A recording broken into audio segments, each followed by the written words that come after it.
صدر مجلس اور رکن پارلیمنٹ بیرسٹر حسن اویسی نے کل بہار کے کشن گنج میں جلسے میلاد النبی سے خطاب کرتے ہوئے فرانس کے واقعات پر گہری تشویش کا اظہار کیا۔ بیرسٹر اویسی نے بتایا کہ انہوں نے مرکزی وزیر خارجہ جے شنکر کو ایک مکتوب روانہ کرتے ہوئے شان رسالت میں گستاخی کے واقعات پر ہندوستان کی تشویش سے فرانس کو واقف کروائے اور اپنا احتجاج درج کروائے۔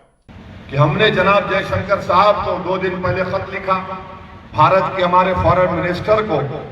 اور ہم نے ان سے کہا کہ ہم اپنی طرف سے کہا کہ ہم جو فرانس میں اسکول ٹیچر کی جو گردن کاٹی گئی ہم اس کی مذمت کرتے ہیں، ہم ہر دہشت گرد واقعے کی مذمت کرتے ہیں، کیونکہ یہ دین اسلام اور رسول اللہ صلی اللہ علیہ وسلم کی سنت اور تعلیمات کے خلاف۔ وہیں پر ہم نے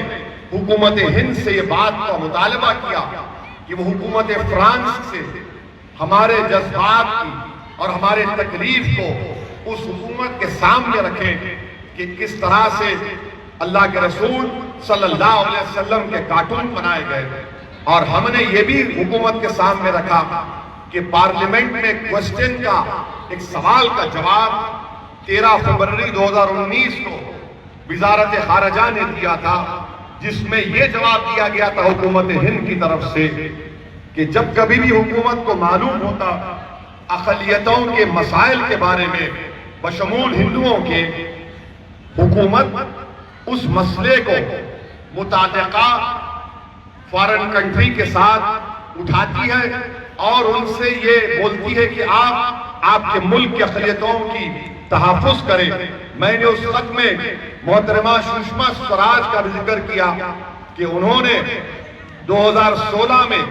بنگلہ دیش حکومت کو لیٹر لکھ کر بنگلہ دیش میں بسنے والے ہندوؤں کے تحفظ کا مطالبہ کیا تھا۔